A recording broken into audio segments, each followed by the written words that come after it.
तुझ्यात जीव रंगलामधील राणा आणि अंजलीचा हा पहिलाच पाडवा असणार आहे आणि त्यामुळे हा पाडवा कोल्हापुरात जोरदार साजरा झाला नाही तर नवलच.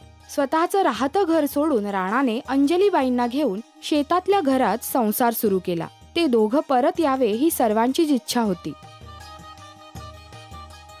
आणि या गुढीपाडव्याला ती पूर्ण होणार आहे. मराठी नववर्षाच्या मुहूर्तावर ते दोघे घरी परतणार आहेत. राणासाठी आबांचा आणि गोदाक्काचा आनंद महत्वाचा आहे. एकत्र कुटुंबात राहण्याची अंजलीबाईंची सुद्धा इच्छा होती आणि त्यांची इच्छा पूर्ण करण्याची जबाबदारी राणावर आहे. या सगळ्यात कुणाचंही मन दुखावणार नाही याचीही काळजी राणाला घ्यायची आहे आणि ह्या सगळ्यात अंजलीबाई राणाला साथ देणार यात शंका नाहीच. त्यामुळे राणा आणि अंजलीचा पहिला गुढीपाडवा शेतात साजरा होणार नाही हे नक्की. गायकवाड कुटुंबियांच्या घरात तो साजरा होतोय ह्या गुढीपाडवा स्पेशल एपिसोड्समध्ये.